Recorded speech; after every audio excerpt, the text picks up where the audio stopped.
to the 6th edition of the hashtag How to Relationship podcast. I am joined, of course, by the lovely and talented Devon. Devon, how are you tonight? Hey, I'm doing good. I had a really great nap with the windows open today. It was beautiful. Yeah, you had a nap. That's one of the reasons. That's actually one of the reasons why I did not. I wanted to do the dating show, the 40-year-old virgin today, but I had a little situation that I had to deal with. Not to worry, we're going to finish it on Monday. Cool. So don't worry about that. We are going to finish the 40-year-old virgin breakdown on Monday, so you guys do not have to worry about that. If you have a disagreement, if you have a question, a comment, a concern about any of our topics from tonight, the last podcast, whatever the case may be, if you want advice, you can call us up, 516-387-1987, or you can join the Zoom link. The Zoom link has been pasted. It's been pinned in the chat. And again, if you want to get on Zoom, I ask two things. Number one, just be polite. Let's not call each other names. We can have a contentious, spirited discussion, but let's not get to the name calling. The second thing is I've got to see you on camera. As far as the phone lines go, I want you guys to understand that when we first pick up the phone, this is going to be the screen that you see. That's going to be the screen that you see. So when callers come on for about the first 30 seconds or so, you are not going to hear the caller. You're going to hear only us. And to be honest with you, it could actually go a little bit longer than that if I get a sneaking suspicion that we might be dealing with a troll. Haven't really dealt with too many trolls as of late, so I think we're okay. But that could happen at any time. So we've got all sorts of things to keep in place. So tonight's main topic is the question we're going to ask is, should modern women marry for money? We got a couple of topics to discuss before we get into should modern women marry for money. But let me get Devon's thoughts on should modern women marry for money. Give me your 30-second elevator pitch on modern women marrying for money. Modern women should not marry for money. Modern women should marry for stability. Because any guy can have $100,000, $200,000, $1 million a year. Mm-hmm. And then the next year be back down to $30,000. So you've got to find someone who is capable of making a living consistently. Okay. As far as from the point of view of a woman. Okay. Because, anyone can get lucky and their business takes off and, wow, this is great. We did $2 million in profits this year. And oh my God, that's awesome. And then 5 years later, he ran the business into the ground and is $3 million in debt.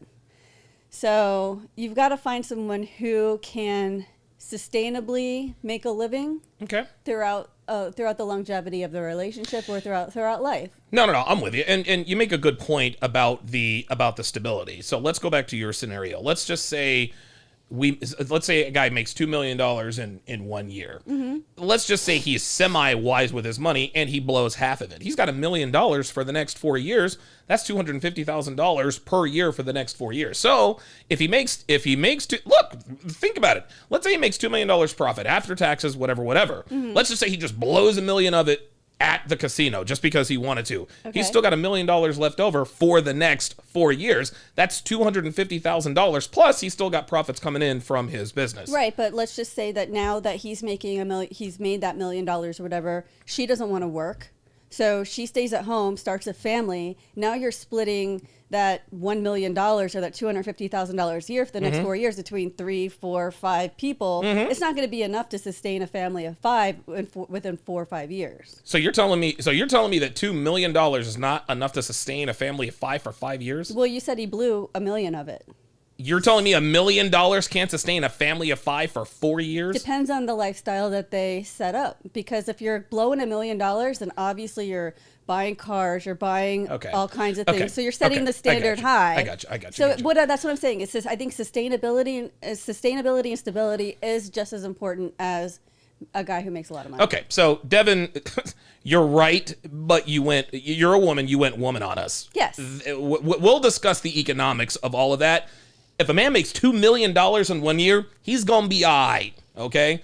I don't think he's going to lose. If he can be as unstable as possible, $2 million, that's a lot of goddamn money. Yeah. Okay. He could be the world's most frivolous spender. It's going to take a while for him to get through that. Number one. Number two, no woman is going to leave him if he makes $2 million. So let's not No, I didn't say that. My God, you know what? We'll save it. I think you're out thinking the room here. Like, put it this way: I would rather, I think it's more important for modern women to prioritize stability over just having a lot of money. So stability plus money equals good. Yeah. Okay. But so you have a choice between two men. One is stable. One just made $2 million. The stable guy makes $50,000 a year. Who are you going with? Oh no, stable. The 50,000 isn't really enough to run a family. Well, there you go. Well, that's exactly what I'm saying. The more money you make, the less importance stability is to a woman, regardless of what age she is. I know. Listen. What you said is 100% correct, but you outthought the room. I just asked you a simple question. Should modern women marry for money? Yes or no? Okay. Jesus Christ. Yes. There you go. Thank you. That's okay. Very good. All right. So you bullied me into that. I did not bully you in anything. Dude, I asked you for your 30-second elevator pitch. We spent 10 minutes talking about somebody's spending habits. We do it live, ladies and gentlemen. So Jay Blaze says the super chat button is not there. Yeah, I don't see it on my end either. It wouldn't surprise. I mean, I'm definitely Danas Wodab spelled backwards. I can tell I'm losing subscribers every day. Eventually I'll come out of it, but it is what it is. You want me to make sure it's turned on? I wouldn't worry about it. Let's just do the podcast and we'll figure this out another time. So let us go. So what we're gonna do is we are going to. So we've got a couple of stories we want to talk about here. So you sent me this a little bit earlier, Dev. Khloe Kardashian criticized for hospital bed photo after surrogate mom had her son. I saw this one coming when I saw this photo yesterday that she posted. Oh, okay. Yeah. Okay. Her surrogate had the baby, and she posted a picture of her holding the baby sitting in a hospital bed. Is that out of bounds or not?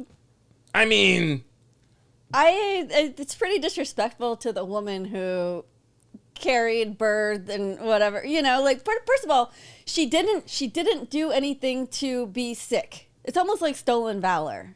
Okay, but she carried Khloe Kardashian's baby. You want to know why that matters? Is because Khloe Kardashian probably paid her a boatload of money to do that. Right, but Khloe Kardashian did nothing to deserve to sit in a hospital except for pay this woman probably upwards of 6 figures. So she can take a picture holding the baby anywhere else. Let me ask you a question. Which do you think costs more? 9 months of carrying a baby and then giving and then labor, or $150,000?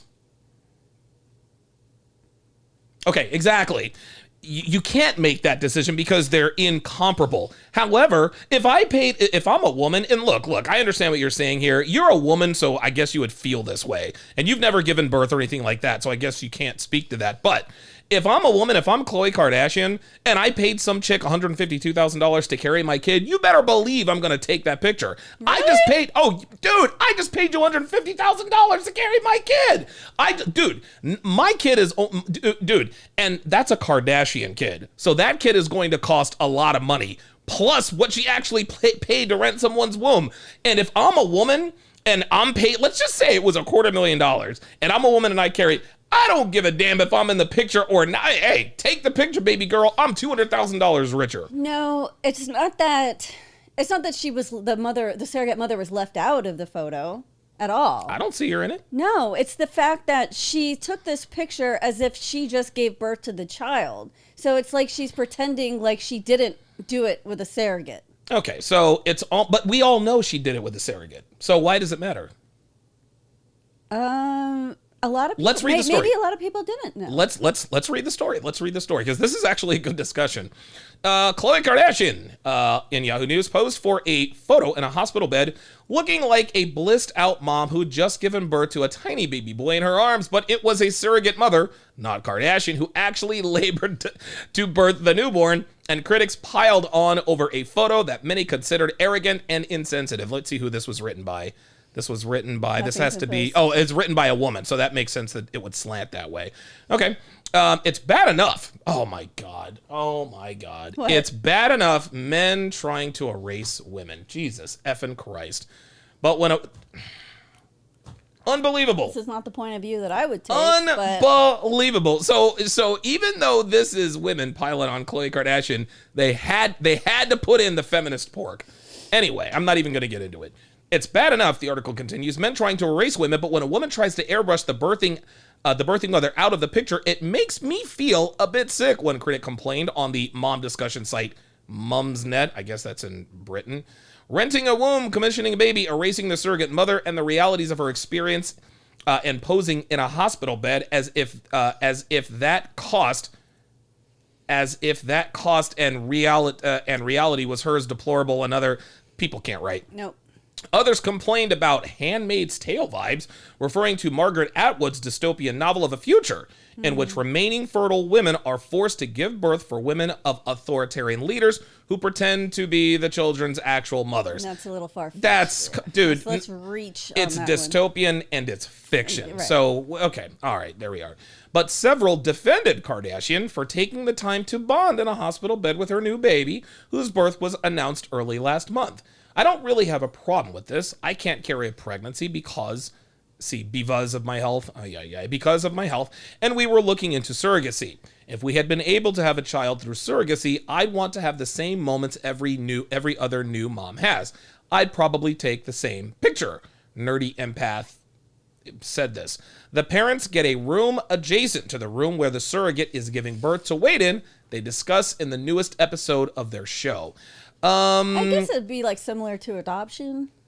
Yeah, I suppose so. I mean, I guess, you know what, it's interesting. You know, that would be interesting. If she really adopted the baby, she would be a hero for taking a picture in the bed. Oh, ain't that right? something? But Yeah, because ain't she that paid something. someone to incubate the baby, Yeah. because she didn't want to ruin her body, I mean, I don't know. I mean, look. Everything has a cost. Khloe Kardashian saved the wear and tear on her body, but I think she probably is going to bond with the baby, but the bond's not going to be as strong as if she had carried and birthed the baby on her own. I'm not a woman, but it seems that the only people who have a problem with this are women and maybe effeminate men. I don't know. Yeah, you're right. Women tend to get very vitriolic about the fact that birthing surrogate children mother. belongs to I got them. you. Yeah, I got you. That makes sense. But in a way, like it's kind of like women whose husbands are in the military. Yes. Try to proclaim like they're in the military too. Yes. Which pisses a lot of people off. A lot of people do. People do not like that at all when they start talking about, I'm a military veteran because my husband was a military veteran. Blah blah blah blah blah. Let's see. Jay Blaze 11 says she was coming off a bender. Dre Raven in the chat section says it's like buying your way out of a draft conscription, then posing in a military uniform as though leading a charge. I suppose that makes sense. Geeky Anomaly says getting into the hospital bed is the weird part. I suppose so. Okay, now that I can certainly understand. I can see both sides of it, but as a public-facing person, that's not the type of picture that I would have posted to introduce my baby to the world. Yes. And it's not the kind of conversation that I would want to start it out with this new life, you know? King of Life says the Kardashians clearly don't care about their kids. Well, we already know that because one of Kim's kids has already seen the sex tape between her and what's his face? Jay Blaze calls it stolen valor. I suppose. Hey man. I mean that. Okay, all right. I can see it. I can certainly understand it from both sides, and I can understand that as a man. I don't have an emotional response to that because I don't birth kids. As a woman, even though you haven't birthed a child, I don't know, maybe if you were on both sides, maybe you can understand one way or the other, but I can understand the stolen valor. But by the same token, Khloe clearly paid this chick a crap load of money. Well, yeah. She wants to have the moment with her kid too. And I think it hasn't Khloe Kardashian carried a pregnancy to term at this point? No, her last baby with Tristan was surrogate too. Oh, so Khloe is definitely in the business of not messing up her. Oh, okay. I think Kim did it too. Oh my God. The whole family, like, it's just. Wait a minute. So all of Kim's kids were.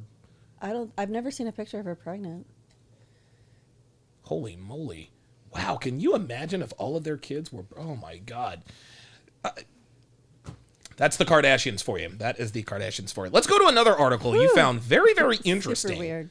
That is, yeah. I don't know how I feel about that, but I'm not having kids, so Why it is bother, what it is. right? Yeah, it is. Well, we got to talk about this stuff.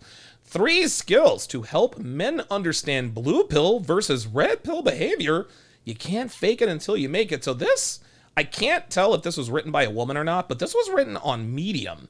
And what's surprising about this particular, tell the audience what's surprising about this article. It was written for the Good Men Project, the website, the Good Men Project. Okay. And it was published on Medium as well.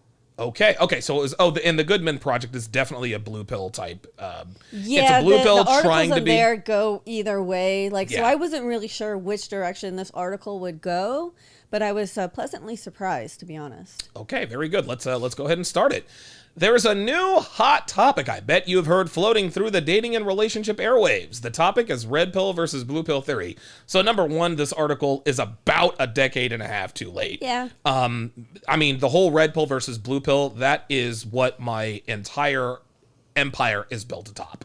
So this has been I've been in this community now for this is my, I think, 8th or 9th year. Dudes are waking up every day. So. Hey man, I guess this is a good thing.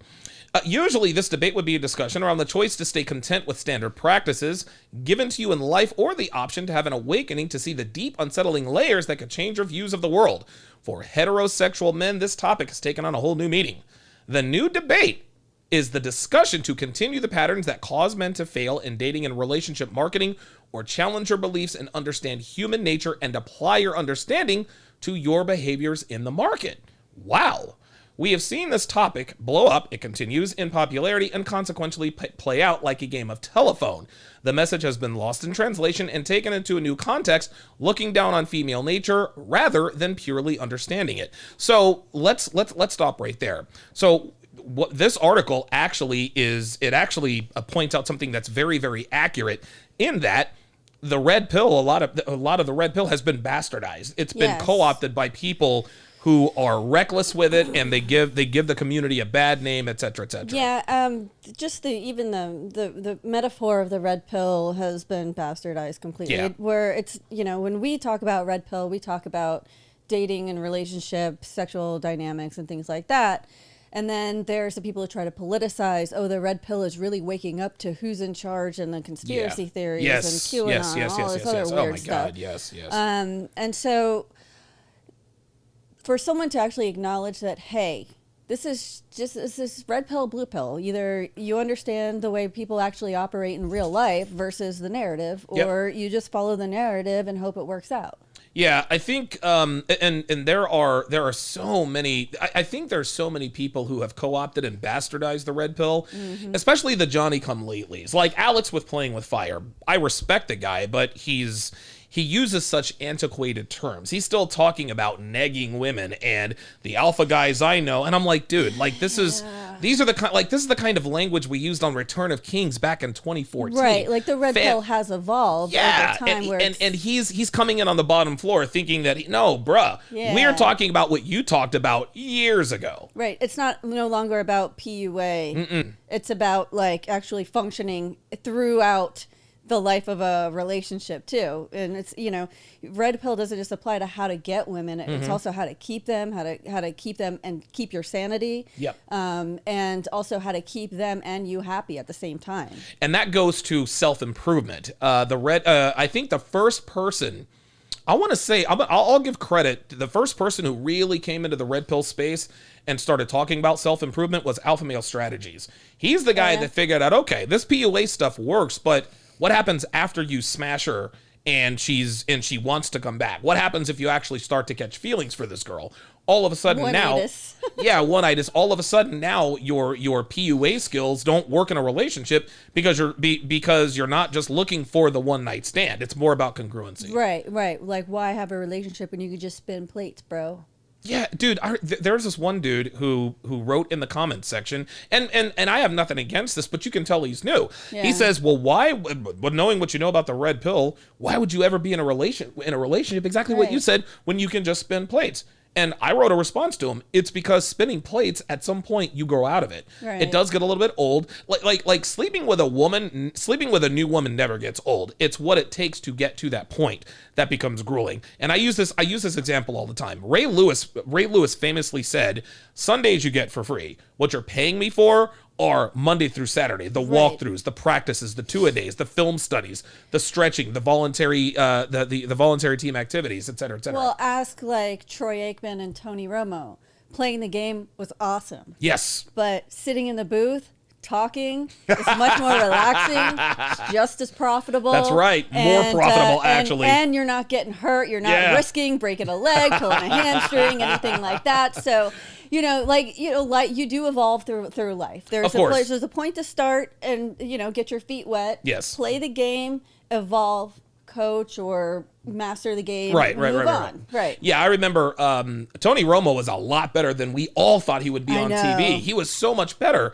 And I remember I said to you, Tony Romo, that's what the reason why he's having such a good time and he's got a smile on his face. He's like, dude, I'm making twice the money. You mean I can make twice the money I was making playing football and I don't have 300-pound defensive linemen chasing me around the field? Yes. Sign me up for that. Well, it's kind of the same thing, sort of, kind of, with the transition. Mm-hmm. It's like, listen, man, picking up chicks and sleeping with girls and clubs and bars, all that is fun, but at some point it does get old. Pregnancy scares, STDs, forgetting her name. In your gas tank. Oh my god. Multiple phones. She didn't put sugar. I caught her trying to. Thank God I had a locking gas cup. I was like, hey, get the hell. Oh my god, I was so pissed off. This woman was 44 years old. She was a goddamn smoke show, but she was crazy. Wow. Dude, you could tell. And dude, I've seen pictures of her when she was younger. She was hot. She was a cheerleader, but dude, she was nuts. She was absolutely nuts. Okay, let's get back to the article here. That is not the goal of the understanding the theory. The truth is, there is a set of male and female biological behaviors that create patterns in our interpersonal relationships. That is the science supporting the thought. Once you have a clear view and understanding of what is in the mixing pot of the theory, you can begin to implement the practices to improve your dating life. Unbelievable.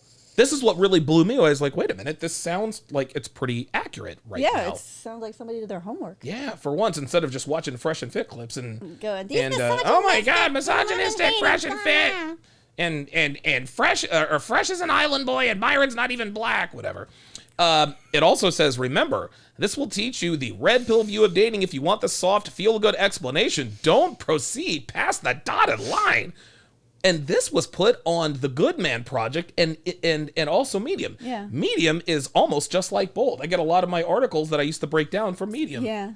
Okay. It's very weird to see an accurate and male-positive article on any of these websites to show up in my newsfeed. It was really strange. Yeah, that is strange. Because usually it's the same old. Yeah, they're misogynistic and blah blah blah blah blah. They yeah. should be canceled. Okay, well let's see what else it said. Male versus female nature. First, you have to understand the differences in female and male nature at a base level. Women biologically should and do seek out the most suitable mate to ensure security and the best possible outcome for any offspring. Men want to seek a mate loyal to them and not available to other men. It would explain why women want an emotionally secure man who has direction in life, is a provider, and makes them feel safe. These elements ensure security. Men want a woman who is theirs and provides the lowest threat to their peace of mind. I know in the world of sexual freedom, it is now taboo to turn your nose down to promiscuity, but a lack of it creates security for a man. Yes. How about that? Common sense. I cannot. What's really blowing me away is the fact that this article was written on the Good Men Project. What are you doing? Can I have a squirt bottle, please? Huh? Can I have a squirt bottle, please? Next time, just ask, because you look like you were trying to Jedi mind trick. Oh, it's Kelly down Dexter there. Dexter eating the.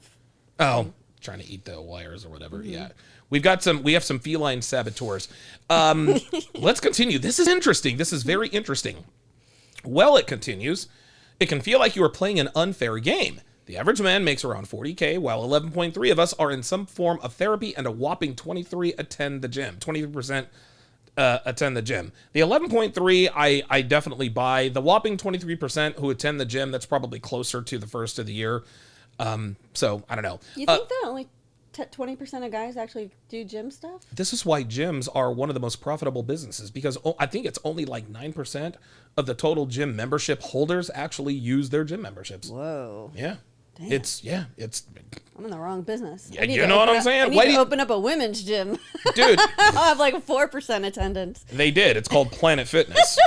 And that's why they're opening 5 new locations in every city every day. Okay. Because we got these handling. Yeah, $10 a month, no commitment. Oh, no commitment. It's like it puts it in their mind that I don't have to finish this out. So yeah.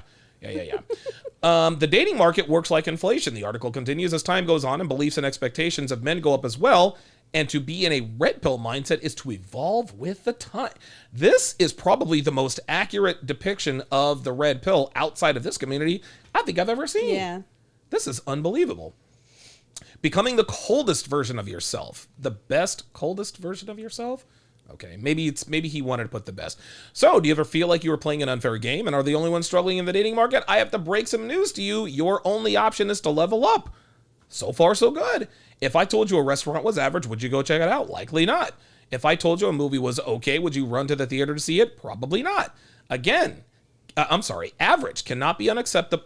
Cannot be unacceptable in every facet of life, other than when it applies to you as a man. Again, the average is okay, but you don't accept it elsewhere.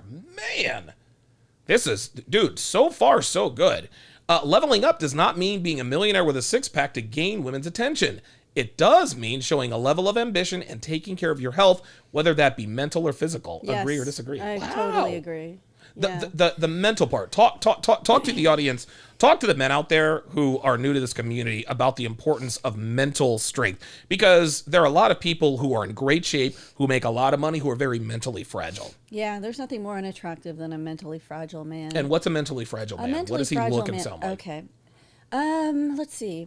If you go to the Nice Guys subreddit and you read how some of these guys react to either not getting a response quick enough, or Yeah. getting, or even being ghosted, or just saying, hey, I like you, but I don't want to go out on another date, or something like that. Like, just being turned down at all. Right. They turn around and they're like, well, F you, B, blah, blah, blah, you're ugly too. Like, you wouldn't Whoa. believe how these guys react. That's like female. It's like, whoa. Dude, like, it's handle like- your rejection here, it's buddy. like, yeah, like they just hurl insults at the girl, and basically, and that's what a nice guy is. A nice guy is Passive super aggressive. nice until you say no. I saw a video the other day. A girl met a guy on Tinder. They talked for 3 weeks. She goes over to his place. He expects to smash, so she starts recording, and he's like, let me help you. Why are you even on Tinder if you don't want to have sex with people when you go over to their houses? And she's like, I said in my profile I wanted to date. And he's like, oh my God. Now that's on her. You don't talk to someone on Devon. No. I know. It was ridiculous. I gotta call you. Yeah. Dude, she's why like- else do you think you're going over there to fight Exactly. for underwater basket weaving and baking cookies? Get out of here. Exactly, and for the audacity of her to record him in his own home, Unbelievable. explaining to her that Tinder is for hookups, and if you're gonna go to somebody's house, they can't expect you to hook up with them. He's like, let me do you a favor, just explain that. She's like, you're mansplaining me. Oh my God, it was ridiculous. It was so bad I thought it was fake after a while, but then, why? Plausible deniability can only take you so far. Yes. And then you're just an idiot, or you're taking advantage of somebody. Oh my God. All right, let's go to the phone lines here. We got area code 207. I have a feeling who I think it might be. Area code 207. You're on live with Donovan. What's your name? Where are you calling from? Hey, it's Jay Blaze. Hey, Jay Blaze. What's up, brother? I figured it was you. How you doing, man? Well, what's on your mind, brother? So what I've noticed is women are shifting to, they want status instead of money. Like, a woman would rather get with like a guy with a high title in like a medical field. Okay. That doesn't make as much as like a plumber. Okay.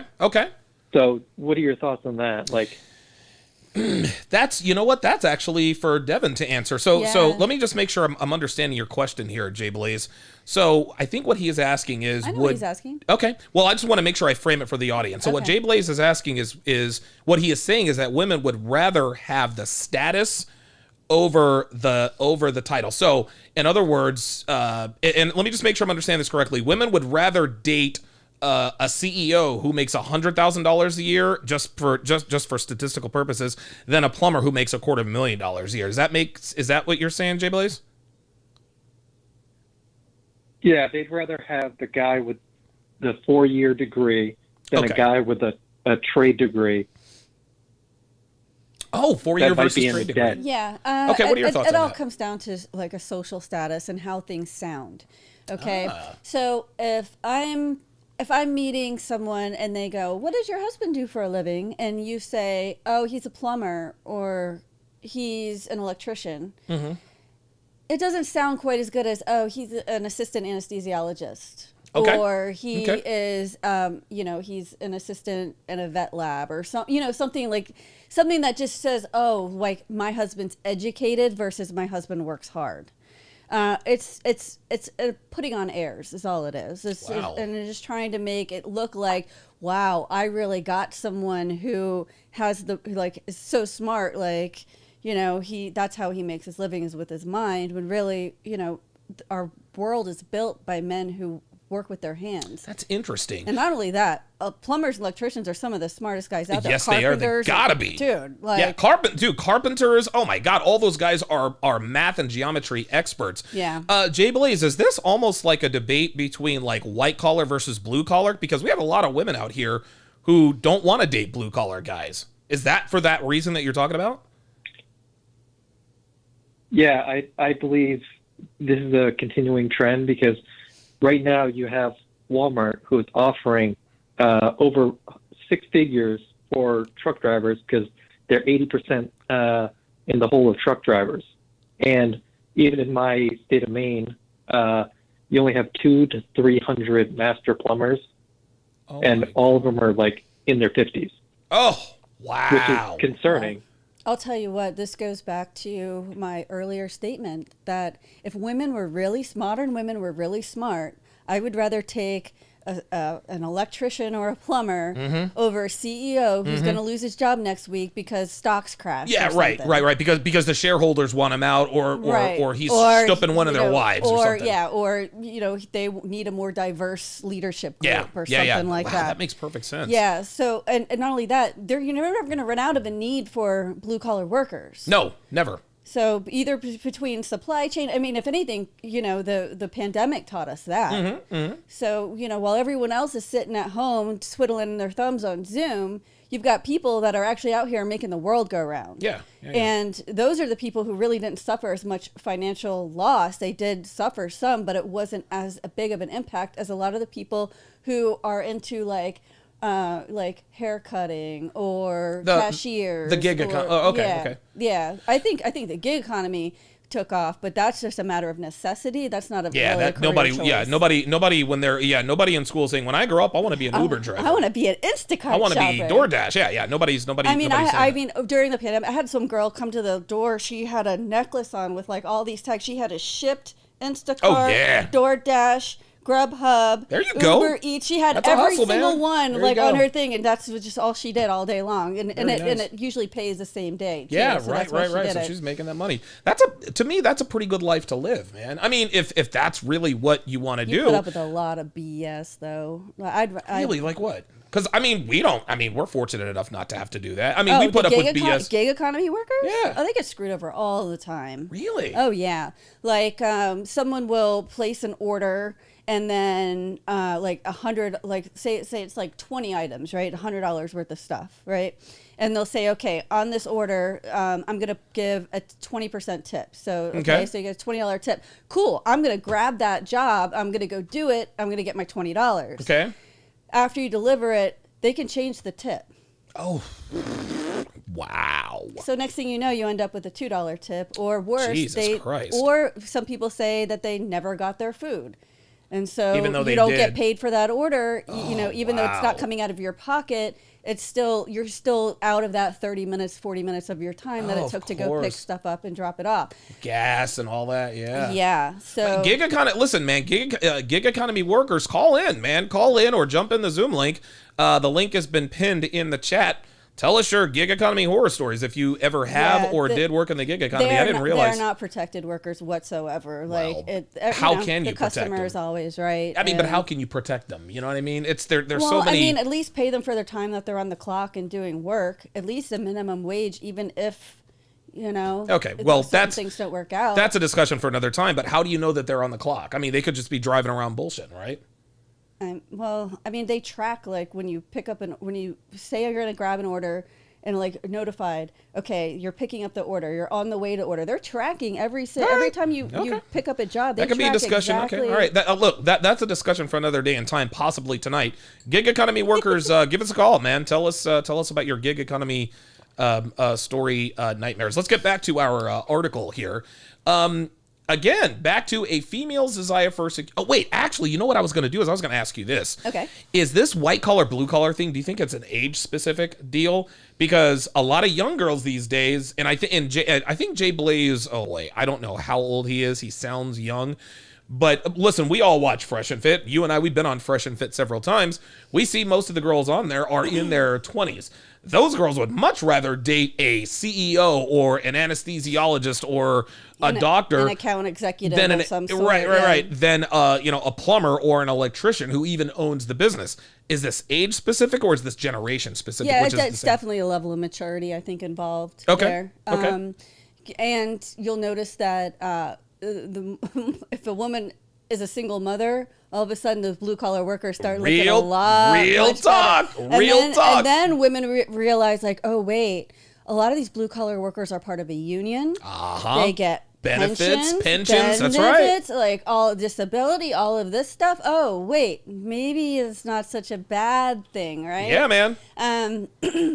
So that does take a level of maturity to understand that's important. Okay, very good. Wow. Okay, I just wanted to know because you used to be in your 20s, right?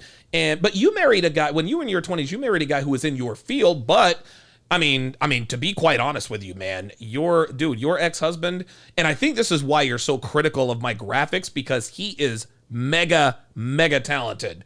And I think that's sort of that's the only thing he does better than I do at this point. No, my dad is a very talented artist, a fine artist, right. Commercial artist. Before there was Photoshop, they had my dad. Wow. Disney, McDonald's. Yes, he's done the Super Bowl tickets, yes. Orange Bowl tickets. He's done the art for the Florida Panther tickets. Yeah, this is, so when I see little things like pixelation and things like that, to me it's like, you're not supposed to see that, so. But sense. yeah, but my ex is very talented in graphic design, animation, UI design, things like that. And that I think that attracted me because my dad was similar. Of course, that makes sense. That makes sense. So, but that's not why I'm critical of you. I'm not critical of you because of my ex. I'm critical of you because of my dad. I like that. That sounds a lot better. Well, I'll be damned. Well, yes, her dad is very good. Shout out to Jordan Royale in the chat. We are Instagram buddies. Okay, let's continue with this before we get to our main topic. Again, the article continues. Back to a female's desire for security. You cannot appear to be a weak man. Contrary to the new age meaning of a red pill man, it does not mean becoming jaded. It means having control over your emotions and having strength as you react. Your emotions cannot get the best of you and cause you to react insecurely. You must see the world through the lens of behaviors and not relate events as personal to you. Once you have clarity, you will have fewer negative emotions and reactions to these events. Instead of coming off as jaded, you will distance yourself from the pitfall of sour responses and weak behavior on your part. Wow. This is incredible. Your thoughts? So you react strongly to things when things happen. Yeah. And the thing that I think the difference with you is that you respond not out of emotion, but out of frustration. Oh, yes. Okay. Yeah, And that's true. I think it's different where when you say this isn't working properly or why does it work the same every time? Yeah, right. You're frustrated at the problem. You're not saying what's wrong with me. What did I do wrong? Right. Because I'm perfect. God damn it. Yeah. Right. Fuck it. I'm doing it right. But what I'm saying is you're not taking the problem personally. Sure. And that's why you're upset. You're just frustrated because, God damn it, it should work. I don't have time. Right. It's a roadblock. Right.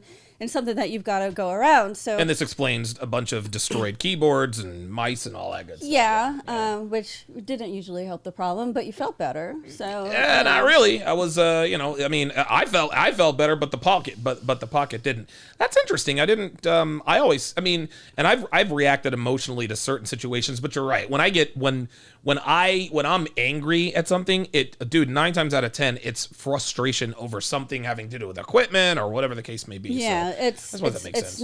It's not a you problem, it's a thing problem. Okay. Which All right. Very is good. there's, of course, you could say that's a character flaw to get angry at things you can't control or inanimate objects, or whatever. you know what I mean? But you know, that's the way you feel. That's what you feel. That's the kind of person that you are. You be you. At least you have strong mental fortitude to still be frustrated and get through it. You don't give up. I don't rage quit. No, I don't. No. That's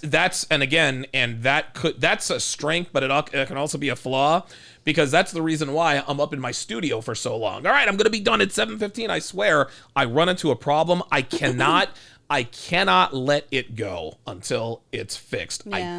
It's just not in me.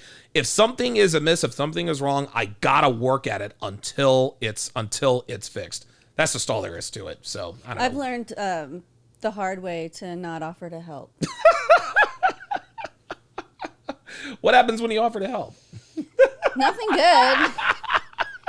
Like, no, I got it. No, then I become the thing that you're frustrated Yes, with. and you don't want that. And listen, And I'm not a prideful person. If I need your help, I will let you know. Yeah, you'll ask, but you're so far along now in what you do. Like, you're way beyond my help at this point. Like, at this point, I'm just like, if you can't figure it out, hell if I know. And then I just start Googling, suggesting things randomly. Yeah, and then after I break something, I'm like, oh, you know what? Maybe I should Google this. Oh, there it is, right there on the first page. Aye. 2 truths and a lie. There are 2 truths and a lie about being a red pill man. Something is in my eye here. Truth number 1: it will not happen overnight. To learn is okay? to I'm good. To learn is to unlearn your previous behaviors. Truth number 2: got it. Once you master the art of being the coldest version of yourself, you will dislike the version of you that existed. Don't. That is the growth process. This is insane. Lie number 1: any man can become a red pill. There will always be have and have-nots. That is the truth. That is a profound statement. Not every man is cut out to be. Every man can be red pill aware, because all it takes is just learning and knowing the truth. But to actually live the red pill lifestyle, that most men can't do that. And I think that's where a lot of our hate comes from.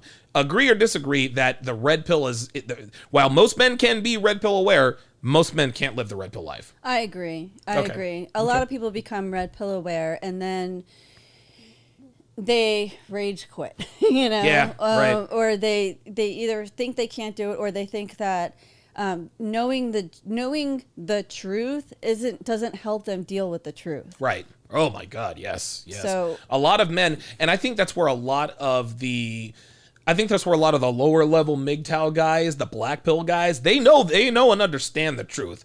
But for whatever reason, they either can't or won't, or just don't want to do what's necessary to thrive as a man with women here in the 2020s. I can't say I blame them, but it is what it is. And I mean, not everybody can do everything. I mean, that's just a fact of life.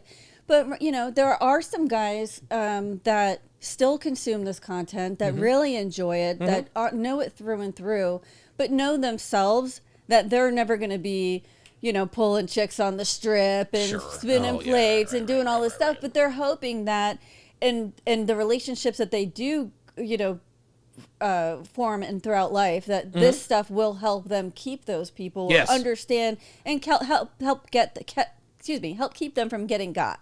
Okay, that makes sense. So the knowledge can be useful to just about everybody, but it's how you apply it, and how, you know, because a lot of people think like, oh, they end up resenting the alpha dudes, you know, quote well, unquote. They do. And this like, is, oh, the jocks in high school, and then they end up with the pretty girls. And you can tell, it's interesting. You can tell a lot of the lower level MGTOW and black pill guys, you can tell these were the geeks in high school who got stuffed in their lockers. You can tell because they use the same rhetoric. Well, I don't want a big boob blonde, or I don't want hot girls, or they'll see someone like you. Well, she's a 3. Well, that's because, hold on. That's because that's because they're comparing you, the three, to filter. Dude, they've got caked on makeup. They've got all kinds of filters, but they're comparing you to that. But then they'll criticize those girls. Yeah, let's see what she looks like without the makeup on. Take off the filters. Okay, so my girl is a 3 or 4 compared to those girls, but then the girls. Those guys are.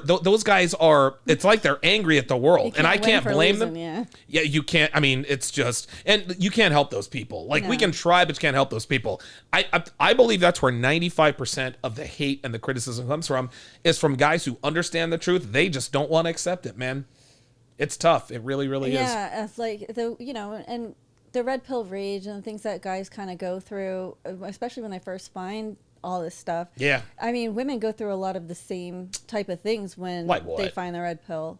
Like feminism lied to them? Yeah, feminism lied to them, that they suddenly think that because they're not a 10, they're never going to get, a guy of value, or you end up thinking like, oh my God, like this egalitarianism that I've been striving for in life is actually going to be my downfall. Yeah. Right. So it can be hard it was for me, because at first I was like, oh wait, I got this all wrong. Wait a second, I was like, what? I originally, like, it was funny because when I first started reading red pill stuff, I thought it meant like men and women should be spinning plates and doing all this stuff. Like, I didn't understand. God almighty. I didn't understand what the role of women was supposed to be. Holy like moly. I was like, oh, okay. I got corrected. Yes, very, very, very, very quickly. I just didn't understand it. No, you clearly did not.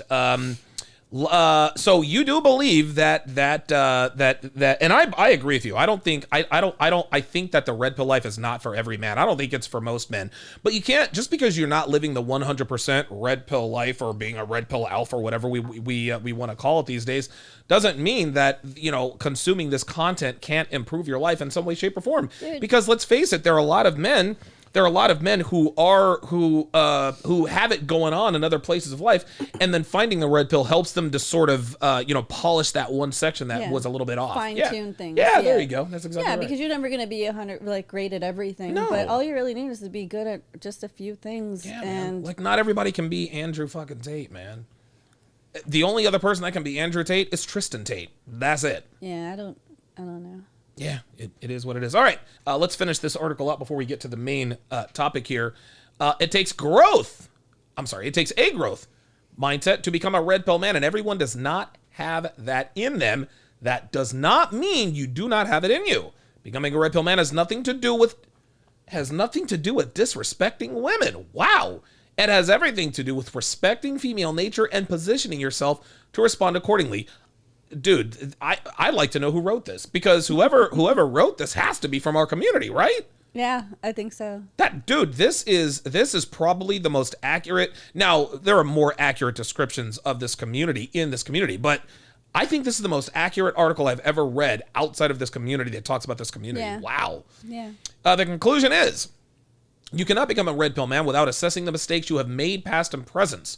I follow a motivational speaker named Eric Thomas, who says change is available. Change is the ability to shift at any moment, not tomorrow, not next week. Can you get up and change your lifestyle right this second? If you can't, you will be forever stuck where you are now.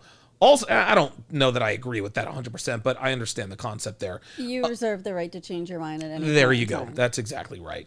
Also, it continues, you cannot get down on yourself for your past mistakes. We have all made the mistakes that lead to blue pill beta activity. Psych. You have to break down the man you were to become the man you want to be. You have to judge and kill your previous practices that led to your downfall, or keep doing what you're doing. The choice is yours. Final thoughts on that article, man. I thought that was quite profound. Yeah, it's a really accurate way of summarizing what the red pill versus blue pill thing is all about, Yeah, and man. that we're not trying to what is the word? Hate? Like Brainwash? Yeah, like we're not, like, there's no one out here is trying to radicalize people or anything like that. It's just there's one person who wants to pretend like he is by calling himself the president, but nobody, like, he's a joke now. Well, yeah. So So there, this is just basically saying that the red pill is about self-improvement. Yes, I like that. Shout out to AMS. Own your stuff and keep moving forward. Okay, very good. Derek the Trader with the $10 super chat says, what do you guys think of this trend on TikTok where women discuss their personal lives and or complain about their problems with men? If men did that, we would be mocked into oblivion by everybody. What do I think of the trend? I love it. Dude, that's what I'm saying. I love the trend because it gives me plenty of conversation fodder and gives me a lot of good content. But outside of what we do for a living, what do you think of the trend? I mean, is it a bad look? It's ridiculous. I wouldn't put my worst moments out on social media for other people to hopefully go viral. Like, listen about my worst date, or the worst advice I ever got, or here's the I don't know. It's so stupid. Like, it's so hard dating after 40 and blah blah. Like, it's cringy. Dating after 40, and Danny Galiat, I see you in here. I'll admit you here in just a second. Dating after 40, what do you think of that TikTok trend? What do you think of women talking about? Because there's dating after 40, then there's dating after 50, blah blah blah blah blah. What do you think of that particular trend? I think it's funny because the technology that's in place for dating is not for really people with the mindset that are over 40. And things like that. So, if you're 40 years old and 45, 48, and you're on Tinder. Oh my God, dude. Cringe. Yeah. At that point, you should know enough in life to where you should be able to go out and find someone in the real world who has similar interests as you, or, is in a similar field or something like that.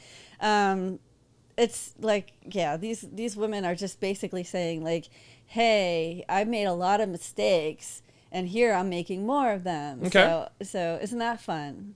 Wow. Okay, let's go to the Zoom link. We've got Danny Galiat. I'm just going to call you Danny. Danny, you got me? Do you hear me? Oh, wait, I have to ask him to unmute himself.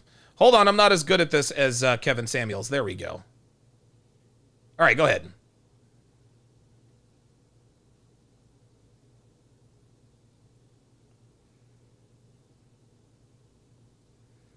Okay.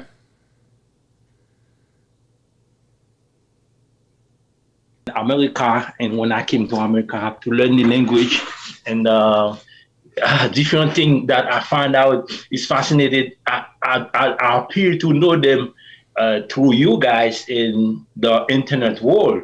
It's fascinating. It was not an university. It was not in the church I go to. I learned nothing. The word, the awareness, the psychology of women versus men, So I just want to congratulate you guys on what you do and keep up the good work, because you're saving life. Because I can say my life is saved because certain thing that I know, I put myself in a better position. I save my resources, and I don't get played by women. I know what I want. I would invest in what I want. This is what I want. Can you do it? You will not do it. It's okay. There is 29 older women I got to choose from, so no problem, no fighting. So yeah, because it's like, guys, polygyny will be back. You know why? Because you guys know what polygyny means. We know exactly what it is. Oh yes. Yeah, 2 or more women That's legally. Right. A lot of countries, that's not a big deal. So polygyny will definitely be back. So because as things get tough, so many people, women, gonna realize that, because for decades we were created for one another. Yep. We meant to live for one another. That's right. I think most men do want a woman. Yep. I think most women do want a man. Instead of when those agenda came and play with us, we used to be living together. We used to do so many things without the government. Economy. Women used to, they teach their kids, they do so many things, and we used to have land, we used to build our own houses. Right in America, so many things. So we give this all those rights to the government. Mm-hmm. The government can do it. And when they do it, now we become total slave. Because if they say the lockdown, everything shut down, and then we can't eat, we can do nothing because we have no land, they got completely everything, the government is too big. So the idea is try to better yourself and stay away from don't depend on government too much. And then the better you are, you got the freedom. So imagine a polygynous couple. An example. Me, I got 2 wives. An example. All of us working. We got our own land. That's right. The government say you're not qualified. So I'm like, that's fine. I'm making enough money. So what? I'm living in freedom. And we do homeschooling, total freedom. But they will never show that on the media or in the school curriculum system. Why? Let me ask you this. What country do you live in, Danny? Oh, I'm living in Florida right now. I mean, I love America. I love America. The opportunity, the work, because I don't have that in my country. Haiti, I came from a country called Haiti. It's the poorest country in the Western Hemisphere. Okay. You know, so we don't have that job opportunity, electricity, a lot of things that I find in America. I don't have it at home. So I still love the country, but the information you guys give me, the red awareness, the red pill awareness, I never know about that on the internet. You know? Let me ask you this. Knowing what you know about the States, do you think polygyny, do you think that even has a chance to exist in the United States? Because you know how American women are, man. They're like, well, if I have a high value man, he can do this, but if he cheats on me, he is done. What I can say, it's happening indirectly, like polygamy. It just means you sleep with multiple partners, which is both men and women. We do it. We sleep with multiple partners. During our young age, we found with the energy, because instead of I got the energy, let me find somebody and then deal with that person. We struggle trying to find somebody, and we do know, man. In a little, women are more mature. The reason is because the woman is just. We have to become. Yes. We have to better ourselves. We have to make sure first. We have to make sure to lead another thing in order for the woman to find the peace, everything she's looking for, and then she don't have to struggle. The men are going to provide the security for her. You know what I mean? So it might take us a little longer, the job, the experience, and stuff like that. But when a woman 18 years old, she can get married if she wants to. I mean, she just gotta be herself. You know, just be. There's no such thing. Oh, you're too young. No. Women are never too young. It's right now in this modern concept society, because in the past it wasn't like that. Sure. Men marry any type of woman you want, young, any age. It doesn't matter at all. You know what I mean? Well, so obviously, obviously we have laws, but the age of majority is 18 years old, and even still, it's interesting. Even women who are 18 years old, like if women find out, this is funny. So when women grow up in this country, when they're 18 years old, they're dating guys who are 27, 28, sometimes even 30 years old. But then when they're in their 20s and they find out a 30-year-old man is dating an 18-year-old, oh my God, he's a pedophile and blah, blah, blah, blah, blah. It's funny how that changes. I'll give you the last word. Yeah, the last thing I want to say, let me answer the question in 1 minute. What I want to say, we've been doing polygamy, polygamy, like just sleep with multiple partners. But polygyny, which is the right term, like the man and the 2 wives or more, if that's what he wants, you know, if that's what his first wife wants, you know what I mean? If they agree on that, nothing wrong about that. So we are doing it indirectly instead of men that have multiplied children with multiple women, and women have children with multiple men. So, and then it's million, and then we have teenage pregnancy, teenage relationship. It's already by million. So we really fighting against something that people are doing indirectly by millions. Right. Instead of doing it legally, properly, we would put more women in a situation not to struggle in life. Because by the time we're gonna want to do that, it's going to be too late. Some men going to be exit. Probably they go overseas. They already find their woman. They good. They settle. Really, and by the time all those millions of women is like, you know what? I changed my mind. I don't want to be a feminist no more. I want to, I want a man. I want to settle. It's already too late. Look what happened in Ukraine. It's when they're in their 40s. Now it's chaos, this war. Yeah, it's going to be too late. Danny, thank you very much for chiming in, man. We appreciate it. We appreciate that support, man. You keep doing what you're doing. You saved my life. As a foreigner, English is my second language. You totally saved my life, and I'm using the same information that I coach people to watch your channel. You all over my page. You're on my Facebook. Yeah, man, you all over my page. My WhatsApp, Facebook, everywhere I drop you. So keep doing what you're doing. You got people that love you. You know, I mean, a true testimony, an example you can use, like other. You go really fast. So I do see your content on. After I see Kevin Samuel, then your channel pop up. I'm like, absolutely. Whoa, okay, okay, I'm like, whoa, okay, that's interesting. And then I become your friend, man. Keep up the good work, and thank you for taking me. I appreciate it. Keep doing what you're doing and ignore the haters, man. You're saving life. You saved my Awesome, life, man. Danny, thank you very much for chiming in. I like getting calls like that, man.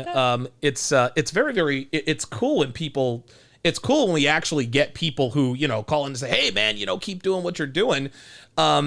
It's interesting because I do make a big deal about the haters a lot, but 99% of people who comment or call in, they're supportive. They really, really are. Yeah. And it's hard to see that sometimes. What are your thoughts on that? Yeah, I mean, that's why you show me the nice comments sometimes. Yes. Is because I've seen a lot of the hate. So. Okay, good stuff. But yeah, that was a great. That was a good call, man. I like that. And it does make you think. Like, 2 points is the women who are 18. Okay, men versus men who are 18. Women who are 18 are in their 18 to 21. You're really in your maternal prime as far as creating and raising, having the energy and stuff like that to raise children and good health. Right.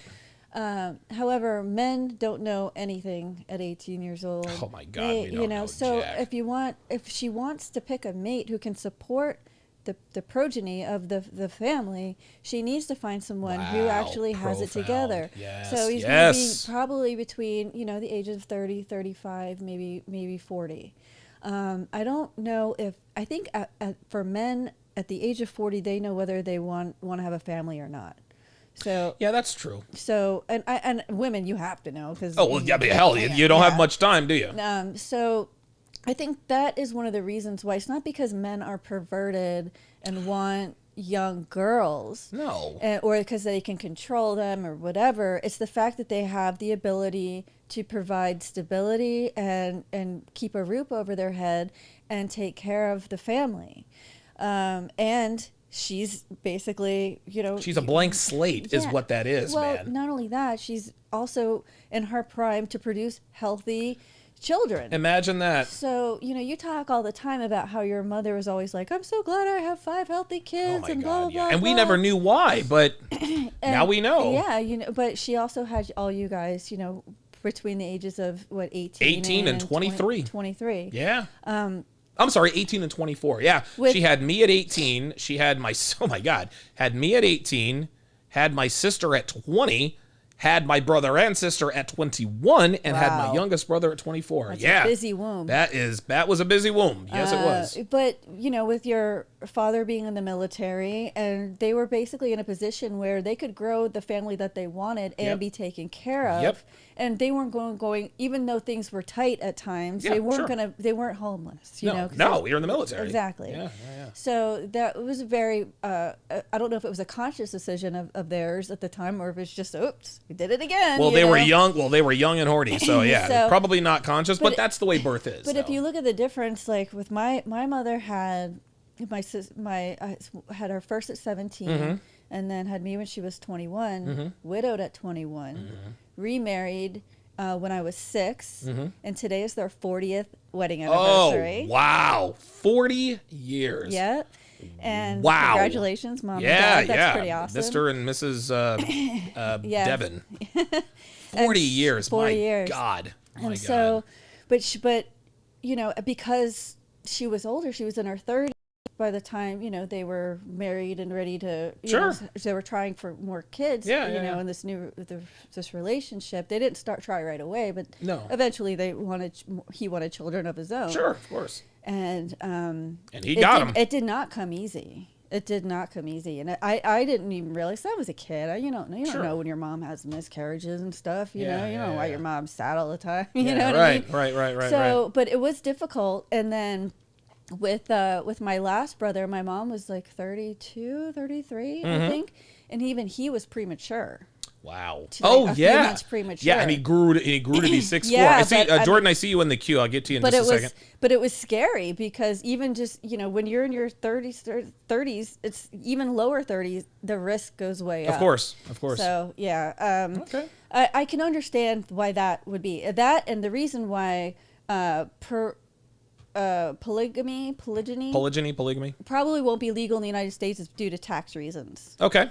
You know, they claiming more than one wife on your taxes Yeah, I don't is think that's gonna legal. be a mess. Yeah, Yeah, not it's gonna sure be a that that's mess. You're legal. claiming more dependents. You're getting more tax write-offs. The government makes less money, and that never goes well. Yeah. The government has to definitely get their share.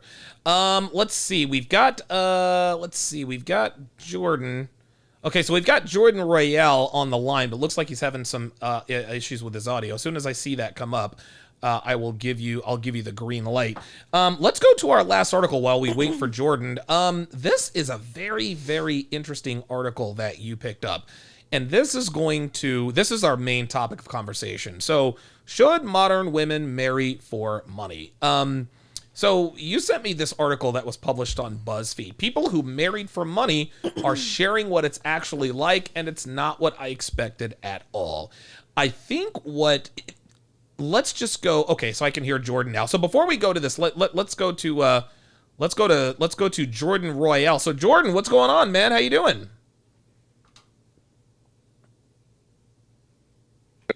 So I love the new setup, by the way. Thank you. I just wanted to kind of talk about a couple topics I guess you guys were talking about earlier, which is basically like the number one thing being that red pill's just misunderstood. You know, for me, I was originally like, I got into it, not even realizing, like, before the term was even coined.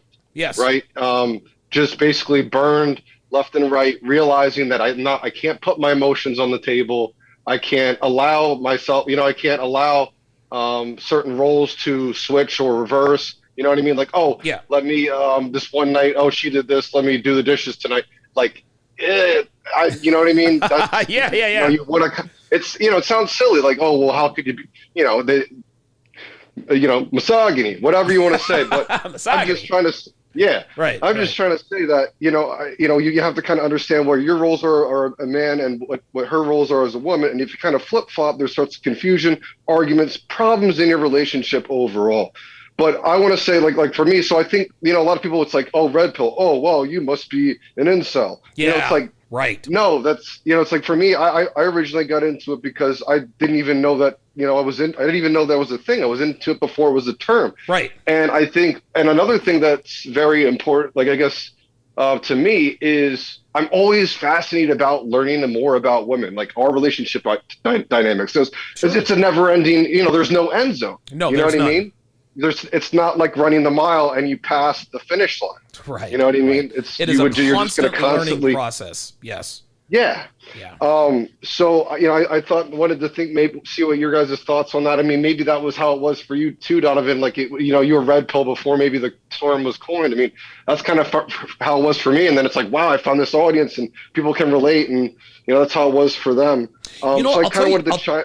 I'll tell you something, Jordan. I came very, very close to finding the red pill a few times before I actually found it.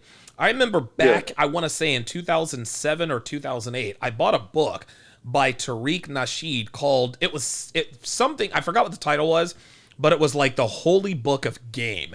And basically what it is it was a bunch of PUA techniques. He told us what to say, but he told us what to say, but he didn't tell us how to get there.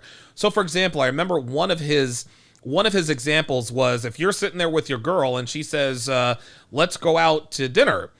My parents are in town, let's go out to dinner. He says, you should just say no.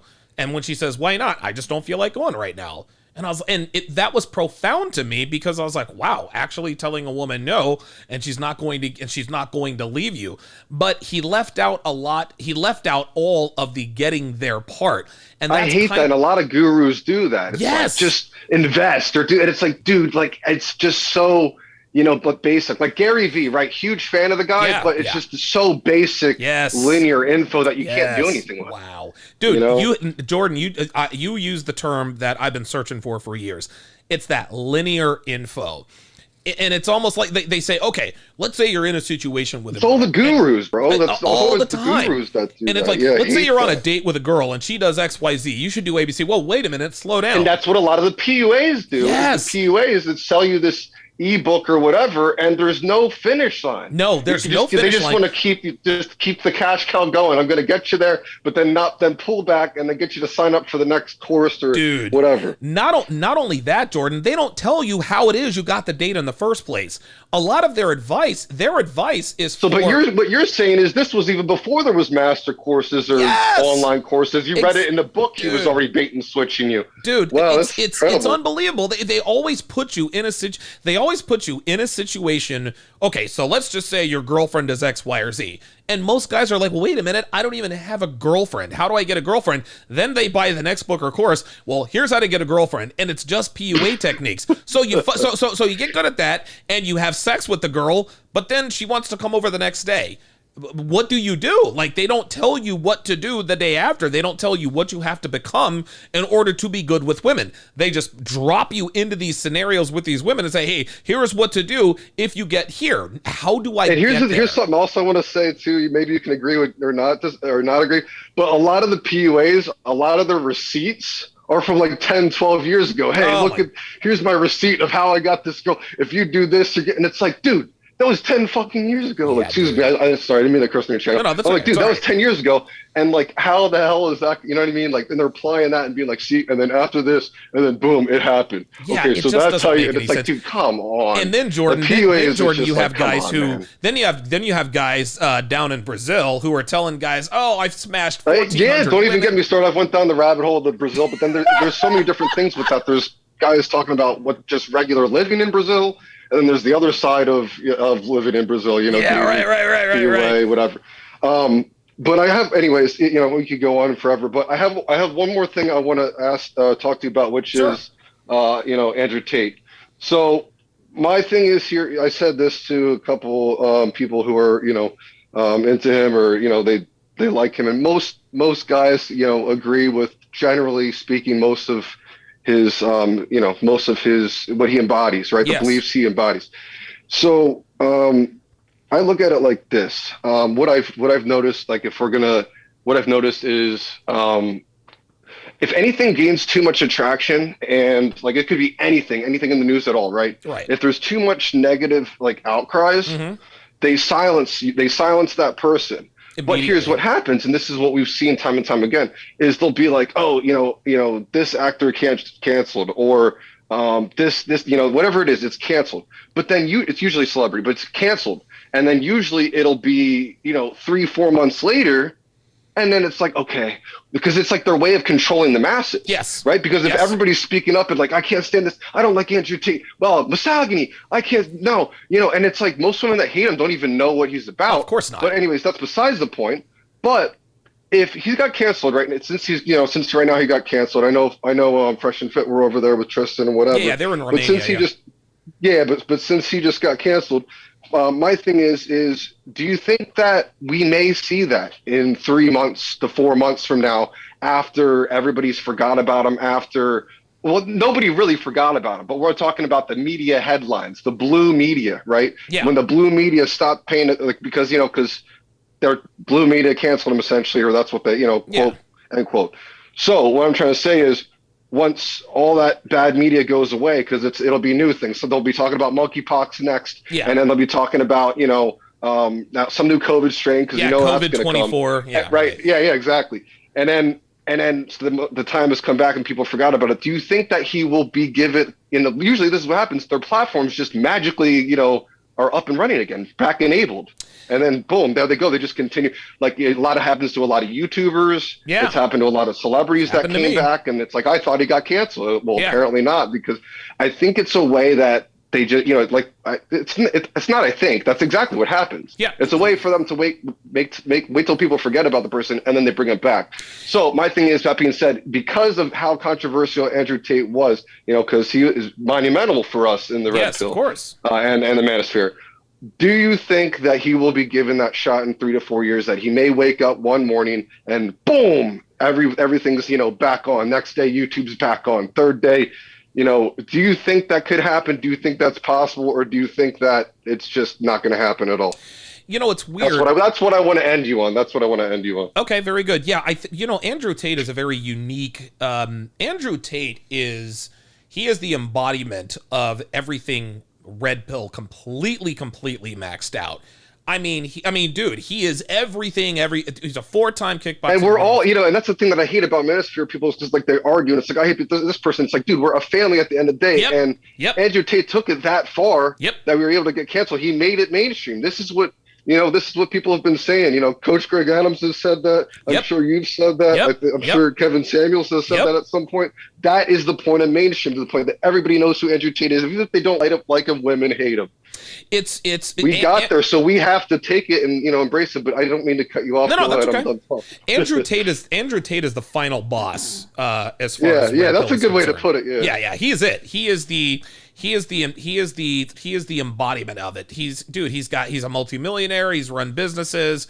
All this other kind of stuff. I think at some point the media will eventually forget about Andrew Tate when they move on to their next target.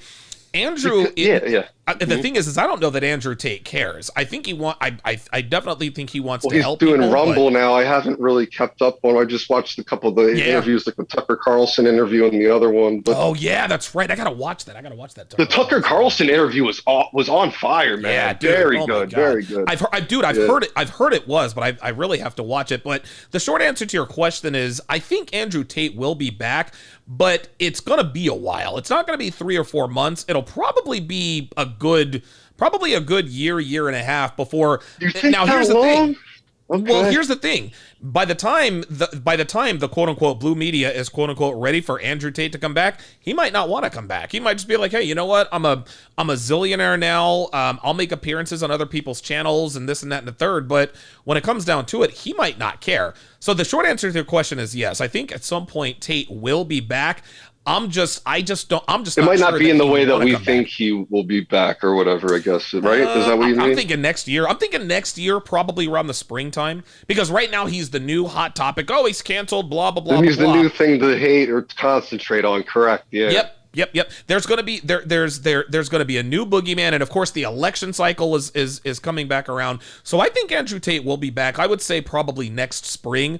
It could be sooner, but like I said, by the time the blue media is ready for him to be back, I don't know that he would. I don't know that he would really put that much. Or if anything, now our voices, now all the other channels and all the other speakers and people in our community will start getting louder. Maybe. And by that time, you won't be able to ignore it, and it'll finally be like, well, it is what it is. It's here to stay, just like feminism. Yep. And then he'll just come back. Yep. So, and it was so funny. That was like that was the other thing that first got me in. Sorry, one more quick note. Sure, go ahead. That was the other thing that got me into it, because it was like 2015 or like 2015, oh, wow, 16 was when I kind of started teetering and getting into this stuff, and then it was like 2017, 18, I'm like, okay, I know this is messed up. 2018, 19, I'm like, I'm thinking there's something wrong with me, like mentally, because I'm like, well, what about men's rights? What about us? Like, don't we have a voice? Shouldn't we? You know what I mean? And that's how, and it's just incredible to see everybody grow, yourself included. Keep on doing what you're doing. I'm going to be out and let you guys continue your show. Jordan, thanks for chiming in, man. Call back anytime, brother. Hey, absolutely.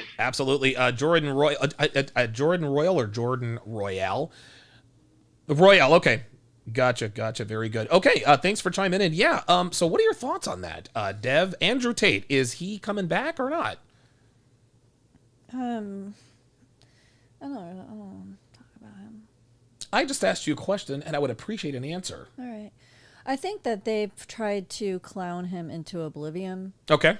Try to make him look like a caricature? Yeah, and dilute what his real message was trying to help men get through this life. Mm-hmm. If he does come back, it's going to have to be under a new type of show or something that has to do with not just him. Yeah, verbally it's going to have to be on yes. Gotcha, it's gotcha. going to have to be have a little bit more diluted. Not diluted, but just have maybe some more voices in there. I think the Fresh and Fit platform is perfect for Tate, because it's Myron Fresh, and then there's Tate, sitting there at the head of the table. I think that's a good way. What happened to Tate really, at some point, man. So Kevin tragically died. Do you think Kevin would have been canceled eventually, or because now what Kevin had on his side is that he was a black man. And it's very, very rare that black men, and listen, I know that black men have been canceled, but black men don't get canceled at the rate that white men do.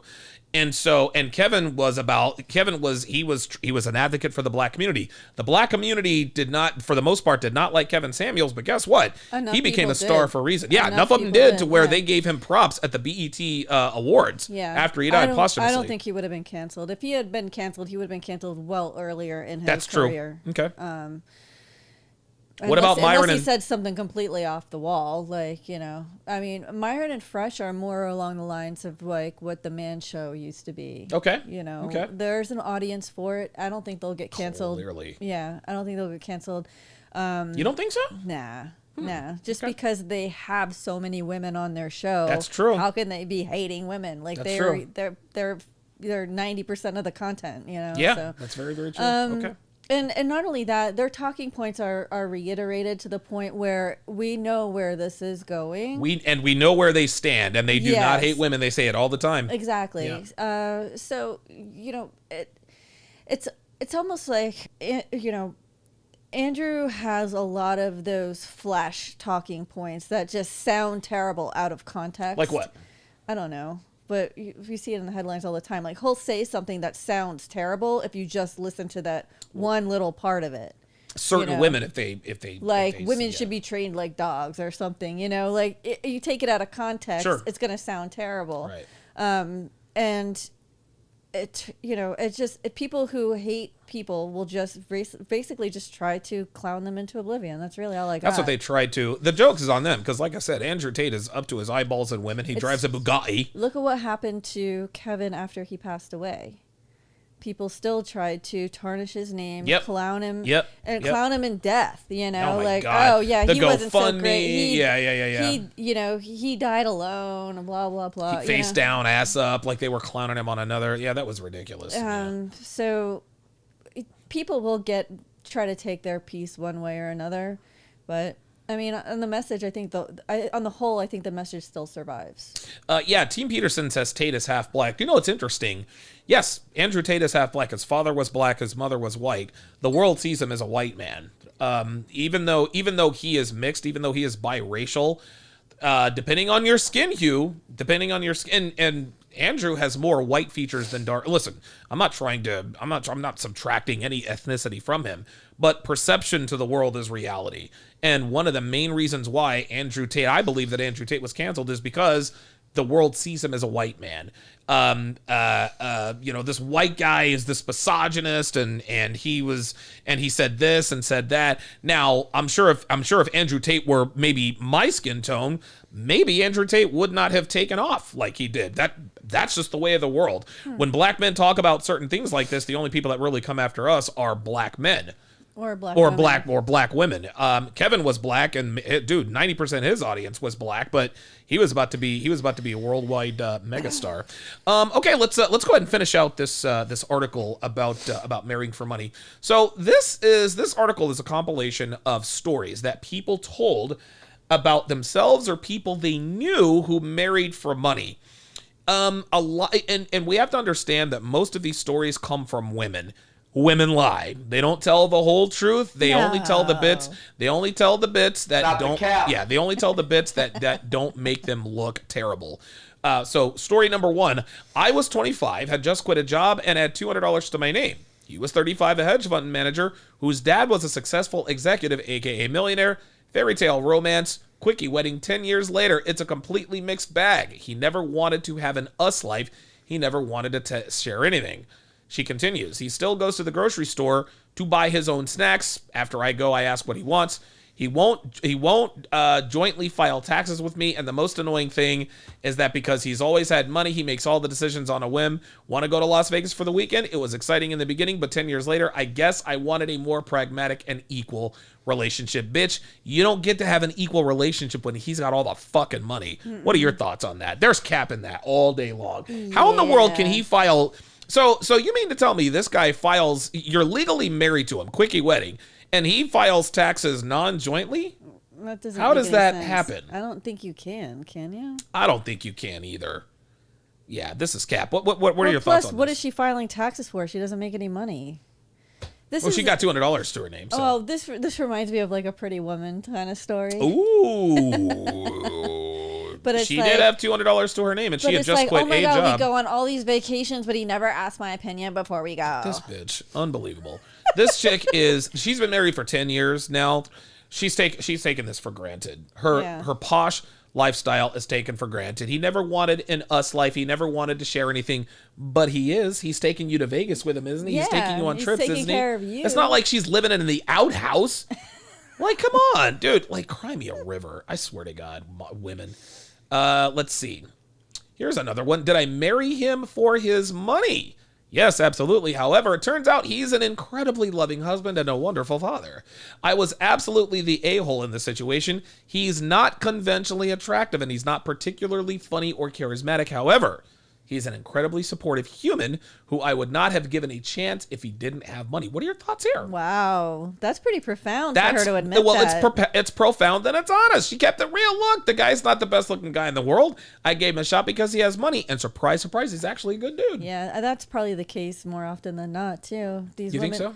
Yeah, like you're well, women yes, who marry course. for money, of like course. you can't have it all. No, you can't. Like most men who have money are not.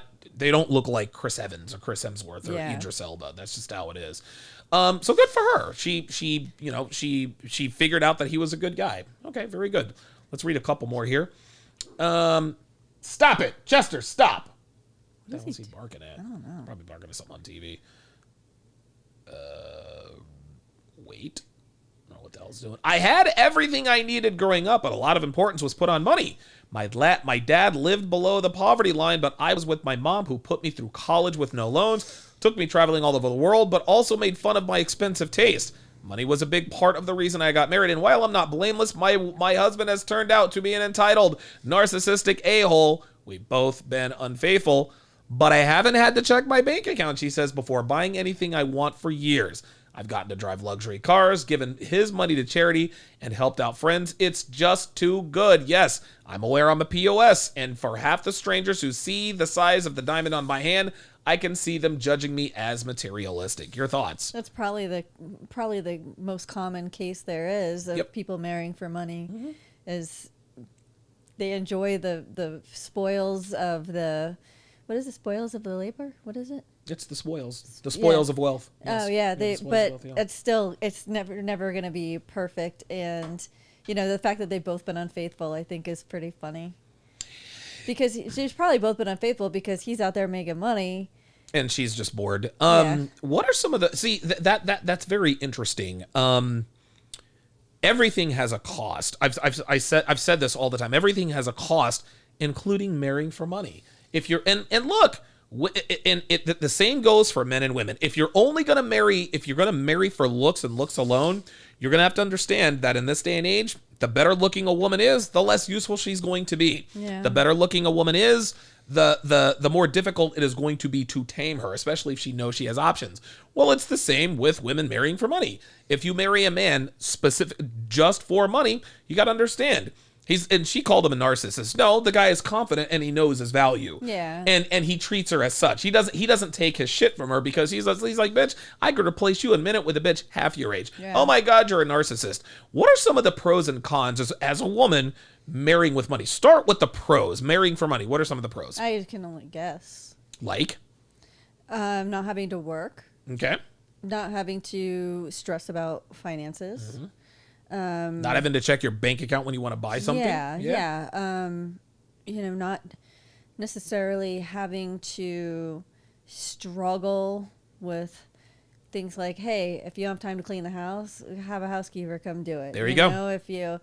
If you're sick of dealing with the kids, hire someone to come take care of them for the week. Rich people have rich people have landscapers. Rich people have landscapers, nannies, people to take care of the kids, housekeepers, and all that. Yeah. And then the downfall is that your spouse doesn't have as much time for you, or or your kids, or the fact he might not be the best looking, or he might not be good looking, or he might be stepping out on you on the regular. There you go. That's just part of the cost. This is the problem. This is the problem with women. They want all of the benefits without any of the cost. If you marry a man strictly for money, regardless of the way he looks, you're going to have to deal with the fact that he's probably going to be unfaithful sexually. That's all there is to it. You're going to have to deal with that. You're going to have to deal with the fact that he's probably not going to be around a whole lot. He's probably going to I can't even say narcissist. He's probably going to be a little bit of an asshole because he can be. Go ahead. Narcissist is just the latest buzzword to try to call people abusive. Yeah. Well, first it was abusive and now it's narcissistic. Yeah, exactly. Derek the Trader actually, let me go to the super chats here. So he says $5. He says, it is possible to file separate taxes while married. I've done it before. It's termed married filing. I've actually heard of that. Married filing separately. Okay. How about that? At the end of the day, should modern women marry for money? And this goes back to the answer that you gave at the beginning. And even though I gave you shit about it, you're 100% right. Modern women should marry for money and stability, because how can I put this? It's if a man makes a lot of money, you have to watch his spending habits, right? But by the same token, he's got to have a stable income. If he's a degenerate gambler, if he's a professional gambler, somebody time out Blosk 323. They're just in here causing trouble. Somebody ban him. Blosk 323. Somebody get rid of him. But stability is, which do you think is more important, stability or money? Stability. Why? Money comes and goes. Man, you took the words right out of my mouth. Yeah. And it's just like, what would you rather have? A perfect 10 or a woman who adds value to your life? A woman who adds value to my life. Because looks fade. Yeah, looks fade. Right. Oh, that makes sense. Okay. All right. So, yeah, I think especially if a woman values family and values a relationship, she wants that stability. She wants him to be that rock. Right. And a lot of times, finances often are the downfall of men. Oh, 100%. So if those two go together, then I would rather be with someone who made $75,000 a year and I had to work as well, than be with someone who is in debt every other year or constantly struggling to keep their business afloat, even though it does well sometimes. It doesn't do well other times, or but listen, you're right. That's the outlier situation. Men with money tend to have money all the time. That's just all. Yes, men go broke, but dude, if a man is worth 7 figures, very rarely is he not going to be worth 7 figures. I don't. Listen. You don't have experience with that, but you know what you want. It is what it is. Like there's nothing wrong with that. There's a reason I got you. There's a reason I got you fake boobs. There's a reason I pay a personal trainer $2,400 a month to make sure you look good, to preserve the good looks. Yeah. Well, it's the same thing with women. Women, yes, they value stability, but they also do value money. So to end the show here, what would you advise young women to look for? Because young women, what would you advise the fresh and fit girls? He's got to be at least 6 foot, make $250,000 a year, blah blah blah blah blah. What would you advise them in terms of the pros, the cons, and the costs? It'd be interesting if you put like a dollar amount on every requirement that you wanted, and then order them accordingly. Mm-hmm. And basically prioritize what's important to you. Okay. So the guy isn't the best looking dude, or he's got a weird beard, or whatever. A weird beard. He's got a unibrow or something. Oh right? Wow, dude, wax it, electrolyze it. Right. Like there are things that you can do to help him kind of up his game a little bit too. But there are also things that you can't help him with, and that is like a lot of times it's him making a living, or his motivation, or his drive, or his discipline, or things like that. So Chester. As we said, money does come and go, but discipline, drive, and things like that will get you through all these tough situations together. Okay. So like I don't know what his deal is, no matter what happens, I want someone who is gonna roll the punches and look for what's next, not sit and wallow, not play the blame game, or do whatever. What would you advise young women to look for? Because again, we're talking to the girls of Fresh and Fit. They say they want a guy who's 6 feet tall, makes X amount of money, da da da da da. What would you tell them to be prepared for, or should they lower their standards? Like, what would be your advice to these girls, to the girls that you sat on the set with on Fresh and Fit? Yeah, I don't know. I don't know. I can't think of anything. Okay, you're not good at this. Sorry. Wow. Well, that's how this works, is I ask you a question and you give me an answer. So if there's a 20-year-old hot girl sitting in front of you, like right. on well, the Fresh... I said prioritize what you want. That's... Okay, let's back up here. If she came to you and says, Devin, I know I want a guy like this, but Myron and Fresh and Donovan are telling me that they're going to be stepping out on me and all this other kind of stuff in no time, how do I deal with this? How do I get a guy like this and learn to deal with this stuff? Lower your standards to meet your expectations. But I don't want to... Wait, hold on. But I don't want to lower my standards. Now what? Then it's too bad. You're gonna lower your standards in one area or another. There we go. You gotta pick one. There we go. In what way would she have to lower her standards if she wants it all? Income, looks, height, things like that. Like if you want a man, you can't have it all. If being completely faithful to you is so important, then maybe you shouldn't be going for the top tier guy at the party. Go for the bartender, like, what I'm saying? Like, go for someone who can represent to you, okay, this is sustainable versus this is a flash in the pan and I'm going to be yesterday's news, it's interesting. I think what a lot of women don't understand, and I think social media is to blame for this, is that wealth looks so easy. They see all these girls on yachts. They have no idea what it takes to actually attain that kind of thing. They think that life with a rich guy is as easy as it looks on Instagram, and it just isn't. Yeah. And this is because women have no concept. Women these days have very little concept, or attractive women have no concept of work or money.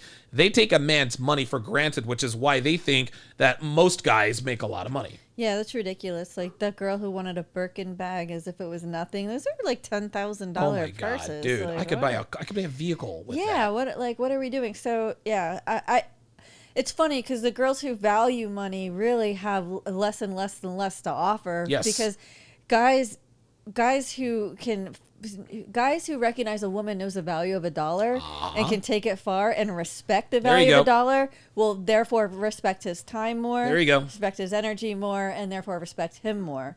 I think if a girl doesn't really value wealth or even generosity, then she's not going to be respectful in other areas as well. Okay, very good. We have one last super chat here. Dre Raven says, a $5 super chat says, ladies, lower your standards a little at 22 or a lot at 42. Very good. Wow. Very, very, very well said. And with that is going to do it for the 6th episode of the #HowToRelationship podcast. We will see